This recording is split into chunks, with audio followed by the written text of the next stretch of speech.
오늘 하나님께서 우리에게 주시는 말씀은 로마서 4장 1절에서 15절까지 말씀입니다. 로마서 4장 1절에서 15절까지 우리 함께 읽겠습니다. 그런즉 육신으로 우리 조상인 아브라함이 무엇을 얻었다 하리요? 만일 아브라함이 행위로서 의롭다 하심을 받았으면 자랑할 것이 있으려니와 하나님 앞에서는 없느니라. 성경이 무엇을 말하느냐? 아브라함이 하나님을 믿음에 그것이 그에게 의로 여겨진 바 되었느니라. 일하는 자에게는 그 삭시 은혜로 여겨지지 아니하고 보수로 여겨지거니와 일을 아니할지라도 경건하지 아니한 자를 의롭다 하시는 이를 믿는 자에게는 그의 믿음을 의로 여기시나니 일한 것이 없이 하나님께 의로 여기심을 받는 사람의 복에 대하여 다윗이 말한 바 불법이 사함을 받고 죄가 가리어짐을 받는 사람들은 복이 있고 주께서 그 죄를 인정하지 아니하실 사람은 복이 있도다 함과 같으니라. 그런즉 이 복이 할례자에게냐 혹은 무할례자에게도냐? 무릇 우리가 말하기를 아브라함에게는 그 믿음이 의로 여겨졌다 하노라. 그런즉 그것이 어떻게 여겨졌느냐? 할례시냐 무할례시냐? 할례시가 아니요 무할례시니라. 그가 할례의 표를 받은 것은 무할례시의 믿음으로 된 의를 인친 것이니 이는 무할례자로서 믿는 모든 자의 조상이 되어 그들도 의로 여기심을 얻게 하려 하심이라. 또한 할례자의 조상이 되었나니 곧 할례 받을 자에게뿐 아니라 우리 조상 아브라함이 무할례시에 가졌던 믿음의 자취를 따르는 자들에게도 그러하니라. 아브라함이나 그 후손에게 세상의 상속자가 되리라고 하신 언약은 율법으로 말미암은 것이 아니요 오직 믿음의 의로 말미암은 것이니라. 만일 율법에 속한 자들이 상속자이면 믿음은 헛것이 되고 약속은 파기되었느니라. 율법은 진노를 이루게 하나니 율법이 없는 곳에는 범함도 없느니라. 아멘. 바울은 로마서를 통해서 복음이 무엇인지에 대해 말씀해주고 있는데 오늘 우리가 로마서를 볼 수 있다는 것이 얼마나 감사한지 모릅니다. 로마서가 있지 않았다면 물론 다른 복음서나 서신서들을 통해서 복음에 대해 말씀하고 있지만 로마서만큼 복음에 대해서 전체적인 그림을 그려주고 또 세부적인 내용이 무엇인지를 말씀해주고 있지 않다고 하는 것이죠. 그래서 우리가 로마서를 볼 수 있다는 것이 정말 큰 복이라고 생각을 합니다. 그런데 오늘 우리가 로마서를 해석하는 것이 쉽지는 않습니다. 왜냐하면 마틴 루터가 종교 개혁을 하면서 이미 큰 틀을 짜 둔 것이 있기 때문에 지난 수백 년 동안 의문이 생겨도 그 의문에 대해서 질문을 할 수가 없는 상황이었다고 하는 것입니다. 그 큰 틀은 예수 그리스도를 믿음으로 말미암아 구원받는다고 하는 것입니다. 물론 이 말씀 자체는 틀린 말씀이 없습니다. 우리가 예수 그리스도를 믿음으로 말미암아 구원받는 건 맞습니다. 예수 그리스도를 믿음으로 말미암아 구원받는다고 하는 것은 신학의 결론 부분을 말하는 것이죠. 그래서 신약 말씀 중에 요한복음이 나중에 기록되는데 이 요한복음이 신학의 모든 것을 집대성했다고 볼 수 있습니다. 그리고 그 요한복음에 가장 강조하는 것이 예수 그리스도를 믿음으로 말미암아 구원받는다고 하는 것입니다. 사도 바울이 쓴 서신서들에 예수 그리스도를 믿음으로 말미암아 구원받는다는 것이 많이 나올 것처럼 보이지만 사실 예수 그리스도를 믿음으로 말미암아 구원받는다는 내용은 그렇게 많이 나오지 않습니다. 로마서 같은 경우에도 예수 그리스도를 믿음으로 말미암아 구원받는다고 하는 것을 많이 말할 것 같지만 사도 바울이 로마서를 쓴 이유는 이 결론을 말하고 싶어 하는 것이 아니라 우리가 어떤 과정을 통해서 구원에 이르게 되는지 그 구원의 내용이 무엇인지 그것을 말씀하기 위해서 로마서를 쓰고 있다고 하는 것입니다. 그러다 보니 예수 그리스도를 믿음으로 말미암아 구원받는다고 하는 이 말씀들이 많이 나오지 않는다고 하는 것이죠. 그러면 마틴 루터는 왜 로마서의 큰 틀을 예수 그리스도를 믿음으로 구원받는다라고 보았을까요? 마틴 루터가 종교 개혁을 할 당시 상황을 우리가 이해할 필요가 있는데요. 종교 개혁이 일어날 당시에 로마 카톨릭은 이루 말할 수 없이 부패해 있었습니다. 여러 가지 잘못이 있었지만 대표적인 것이 행위 구원론을 주장한 것이었습니다. 행위 구원론은 행함으로 구원받을 수 있다는 것입니다. 그런데 이런 행위 구원론은 로마 카톨릭에서만 주장하는 것이 아니라 세상의 거의 모든 종교에서 주장하는 겁니다. 쉽게 말해서 잘 먹고 잘 살고 싶다면 더 많은 것을 내놓으라고 하는 것이죠. 그래서 면죄부를 팔아서 대형 성당을 짓게 되었습니다. 그런데 로마서 2장 6절부터 10절 말씀에 보면 하나님께서 각 사람에게 그 행한 대로 보응하시되 참고 선을 행하여 영광과 존귀와 썩지 아니함을 구하는 자에게는 영생으로 하시고 오직 당을 지어 진리를 따르지 아니하고 불의를 따르는 자에게는 진노와 분노로 하시리라.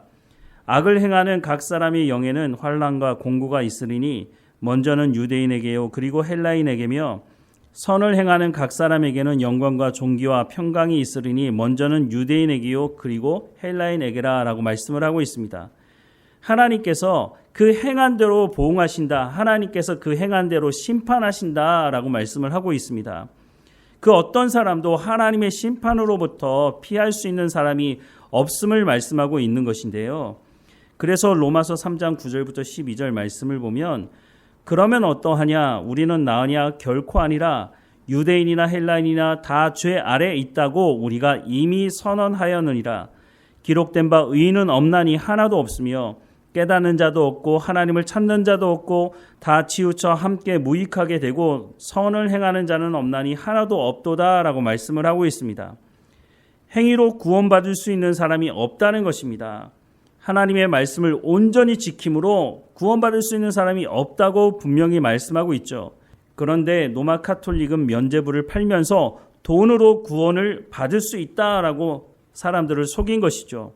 그런데 이런 잘못된 것을 말하는데 사람들이 속아 넘어간 것은 당시 중세 카톨릭은 자국 언어로 성경을 보지도 읽지도 못하게 했다는 것이죠. 번역을 못하게 했으니까. 그렇다고 해서 신부들이 하나님의 말씀을 잘 가르쳤느냐? 그러지도 않았다는 거죠. 그러니까 종교 지도자들이 거짓말하는 것이 거짓말인지를 사람들이 모르고 속아 넘어가게 된 것이죠. 그런데 마틴 루터가 로마서를 읽고 연구하면서 행위가 아닌 예수 그리스도를 믿음으로 말미암아 구원받는다는 것을 알게 됐고 그래서 종교 개혁을 할 때에 오직 믿음으로라고 주장을 하고 종교 개혁을 하게 된 것입니다.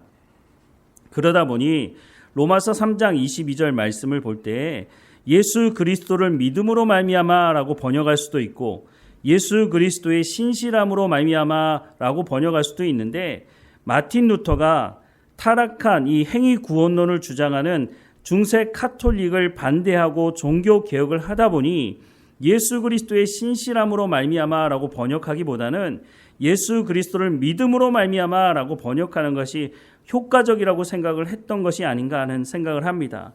그래서 결국은 예수 그리스도의 신실함으로가 아닌 예수 그리스도를 믿음으로 말미암아라고 번역을 하게 됐고 그 이후에 개신교 모든 사람들이 그냥 당연히 그런 줄 알고 지금까지 지내온 것이죠. 그런데 로마서를 연구하는 사람들이 계속해서 로마서 말씀을 연구하다 보니 이 말씀이 예수 그리스도를 믿음으로 말미암아라고 번역하기보다는 예수 그리스도의 신실함으로 번역하는 것이 로마서 전체를 해석하는데 맞다고 주장하는 사람들이 점점 많이 늘어나게 되었다는 겁니다. 물론 초창기에는 이런 주장을 했을 때 너 그러면 마틴 루터에게 대항하는 거야? 이런 식으로 말을 하니 이 주장이 나왔다가 없어졌지만 현대에 이르러서는 많은 로마서를 연구하는 학자들이 이 부분은 예수 그리스도의 신실함으로 번역하는 것이 더 맞다라고 주장을 하고 있습니다. 그래서 로마서를 연구하는 학자들은 치열한 논쟁 중에 있죠. 아직 결론은 나지 않았기 때문에 우리 번역 성경에는 예수 그리스도를 믿음으로 말미암아라고 번역을 하고 있습니다. 저도 로마서를 공부하면서 어느 쪽으로 번역을 하는 것이 맞는가 고민하면서 성경을 보고 있는데요. 제가 보기에는 예수 그리스도의 신실함으로 말미암아라고 보는 것이 뒷부분에 나오는 말씀과 또 4장에 나오는 아브라함을 해석하는 데에 더 도움이 되는 말씀으로 보여집니다.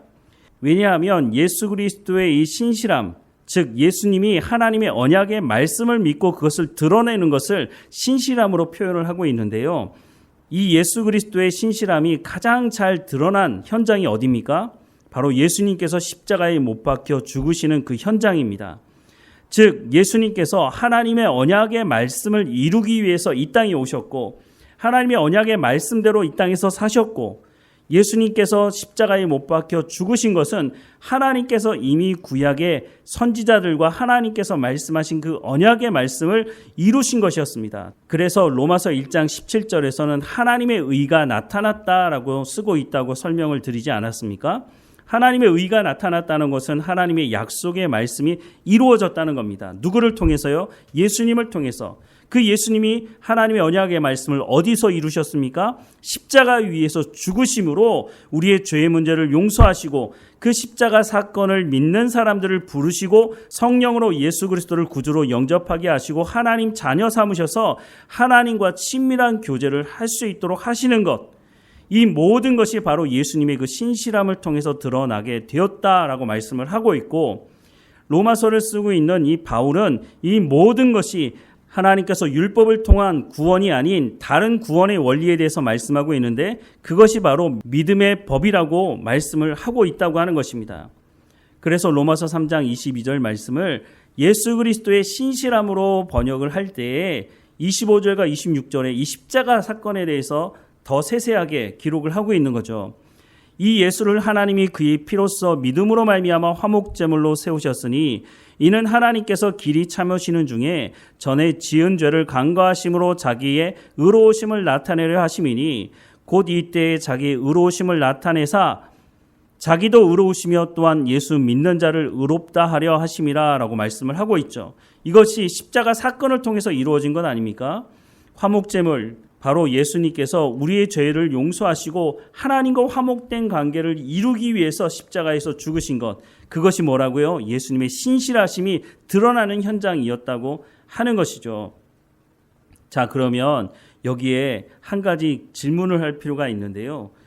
예수님께서 이 땅에 오셔서 십자가에 못 박혀 죽으시고 또 이 십자가 사건을 믿는 사람들은 예수 그리스도를 영접해서 하나님의 자녀가 된다고 말씀하고 있는데, 그러면 예수님 오시기 전 사람들은 어떻게 되느냐 하는 그런 문제가 있지 않습니까? 예를 들자면 아브라함, 모세, 다윗, 다니엘, 선지자들, 이런 사람들은 그러면 구원받지 못하는 것인가? 왜냐하면 이 사람들은 예수님을 한 번도 만나본 적이 없고 예수님의 십자가 사건도 사실 모르는 것 아닐까요? 그런데 오늘 본문 1절부터 3절 말씀에 보면 그런즉 육신으로 우리 조상인 아브라함이 무엇을 얻었다 하리요? 만일 아브라함이 행위로서 의롭다 하심을 받았으면 자랑할 것이 있으려니와 하나님 앞에서는 없느니라. 성경이 무엇을 말하느냐? 아브라함이 하나님을 믿음에 그것이 그에게 의로 여겨진 바 되었느니라 라고 말씀을 하고 있습니다. 아브라함이 하나님 앞에 의롭다 칭함을 받았다고 말씀하는데 무엇 때문에 그렇다고요? 하나님을 믿음에 그것이 그에게 의로 여겨진 바 되었다는 것입니다. 물론 이것을 통해서 아브라함이 할례 전에 이방인으로 있을 때에 하나님의 말씀을 믿고 의롭다 칭함을 받은 것이라고 말씀하는 것도 있죠. 그래서 유대인들만 구원하는 것이 아니라 이방인들도 하나님 구원하신다라는 것을 말씀하고 있지만 더 중요한 것 한 가지가 무엇이냐면 하나님을 믿음에 그것이 그에게 의로 여겨진 바 되었다고 하는 것. 이 말씀의 핵심은 아브라함이 하나님의 언약의 말씀을 믿었다고 하는 것입니다. 우리도 마찬가지 아닙니까? 우리가 예수 그리스도를 직접 본 적이 없지만 우리가 예수님을 영접하는 그 근거가 어디 있습니까? 바로 성경 말씀에 있지 않습니까? 요한복음 1장 12절 말씀에 영접하는 자 곧 그 이름을 믿는 자들에게는 하나님의 자녀가 되는 권세를 주셨다고 하나님께서 약속하고 있는 그 말씀을 우리가 믿기 때문에 우리가 구원받은 사람이라고 하는 것을 알고 있는 것 아닙니까? 아브라함도 마찬가지인 것입니다. 물론 아브라함이 예수님을 만난 적이 없지만 아브라함이 하나님의 언약을 믿었다고 하는 것은 물론 아브라함을 통해서 한 민족을 이루겠다는 말씀도 있지만 창세기 12장 3절 말씀에 보면 아브라함을 통해서 모든 민족이 복을 받게 될 것이다 라고 말씀을 하고 있죠. 여기서 말하는 복이 뭡니까? 하나님께서 아브라함을 통해서 메시아를 보내시겠다고 하는 그 말씀, 그 언약의 말씀 아닙니까? 그래서 하나님께서 그 말씀대로 예수님을 이 땅에 보내주셨고 예수님께서 이 땅에 오심으로 십자가에 못 박혀 죽으심으로 그 하나님의 언약의 말씀을 성취하신 것이죠.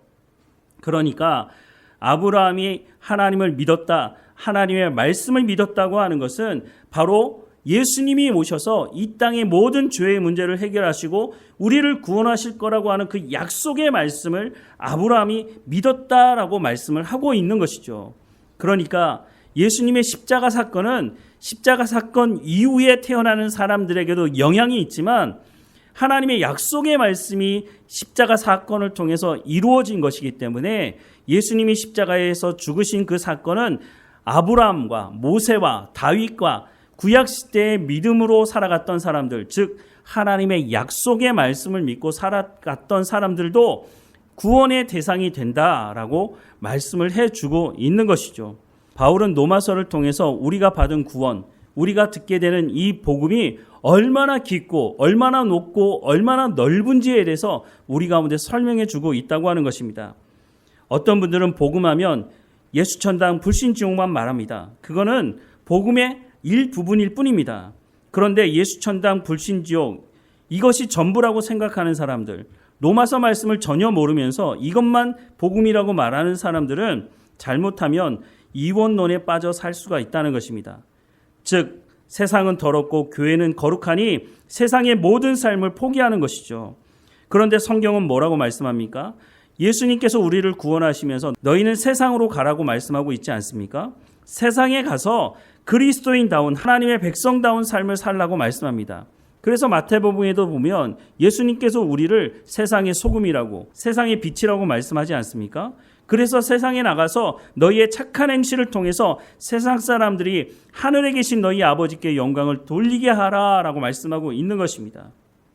그런데 우리가 이 로마서 말씀을 제대로 이해하지 못하면 우리가 세상에 살면서 잘못된 세상으로부터 잘못된 지식을 가지고 살아갈 수가 있다고 하는 것입니다. 한 번은 안수 집사님이라고 하는 한 분이 저에게 기복주의를 믿는 게 뭐 문제냐 이렇게 말을 해왔습니다.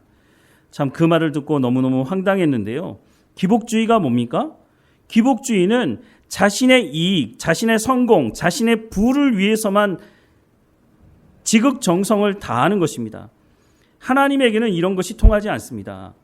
하나님은 우리의 유익한 것이라면 주시지만 우리가 그것을 통해서 타락하게 된다면 하나님 주시지 않으시죠.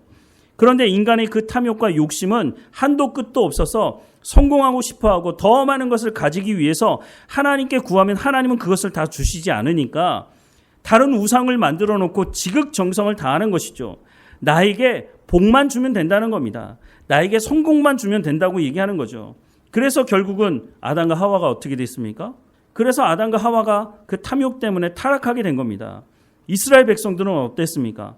하나님께서 많은 복을 주셨음에도 불구하고 이 기복주의에 빠져서 우상을 섬기고 더 많은 것을 달라고 하다가 결국은 나라가 망하지 않았습니까? 그런데 기복주의를 믿는 게 무슨 문제냐고, 그것도 안수 집사라고 하는 사람이 그렇게 얘기하고 있으니 기가 막힐 일이죠. 성경은 그렇게 말씀하고 있지 않다는 겁니다.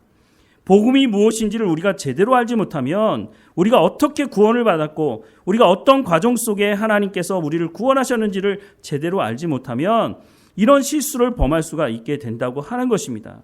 그래서 우리가 하나님의 말씀을 제대로 알아야 되고 로마서를 통해서 말씀하는 이 복음이 무엇인지를 우리가 제대로 깨닫고 우리의 삶에 적용을 해야 한다고 하는 것입니다. 초도에도 말씀을 드렸지만 오늘 이 시대에 우리가 로마서를 통해서 복음이 무엇인지를 들을 수 있다는 것이 얼마나 큰 복인지 모릅니다. 앞으로도 계속해서 로마서를 보아갈 텐데 하나님께서 이 로마서를 통해서 우리 가운데 말씀해 주시는 그 복음이 무엇인지를 우리가 제대로 깨닫고 우리의 삶에 온전히 적용하는 우리의 삶이 되기를 주님의 이름으로 축원합니다. 기도하겠습니다. 사랑하는 하나님, 우리 가운데 성령의 충만함을 허락해 주셔서 그 성령을 통해서 하나님의 말씀을 제대로 깨달아 알게 하시고 우리의 삶에 적용하며 성령의 열매를 맺어가는 삶이 될 수 있도록 은혜를 허락해 주옵소서. 하나님, 우리가 이방인이었지만 아브라함을 통해서 하나님의 복음을 들려주시고 또 예수님께서 이 땅에 오심으로 그 하나님의 언약의 말씀을 예수님의 그 신실함을 통해서 십자가에서 하나님의 의를 드러내시고 완성하셔서 우리를 하나님의 자녀로 불러주셔서 하나님과 친밀한 교제를 할 수 있도록 하신 하나님의 은혜를 찬양하고 감사합니다. 전적인 하나님의 은혜로 우리를 구원하셨으니 하나님 우리 가운데 하나님의 백성다운 삶을 살아갈 수 있도록 날마다 성령의 충만함과 하나님의 말씀을 통해서 우리의 마음이 새로워지며 우리의 생각이 새로워지고 하나님의 뜻을 우리가 이 땅에서 이루어가는 삶이 될 수 있도록 인도해 주옵소서. 어느 곳에 있든지 하나님과 동행하게 하시고 우리의 그 착한 행실을 통해서 세상 사람들이 하늘에 계신 우리 아버지께 영광을 돌릴 수 있도록 우리가 소금의 역할을, 빛의 역할을 온전히 감당하는 삶이 될 수 있도록 하나님 인도해 주옵소서. 늘 우리 가운데 좋은 것을 허락하시는 하나님, 우리의 삶을 통해서 우리의 자녀들도 하나님이 누구이신지를 더 깊이 알아가는 삶이 될 수 있도록 우리가 입으로만 예수 믿는 사람들이 아니라 삶을 통해서 예수 믿는 사람들의 삶이 무엇인지를 증거하는 증인으로서의 삶을 온전히 살아갈 수 있도록, 그래서 대를 이어가며 믿음의 삶을 살아가는 가정이 될 수 있도록 하나님 인도해 주옵소서. 늘 우리와 함께 하시는 하나님께 감사드리고 예수님의 이름으로 기도드립니다. 아멘.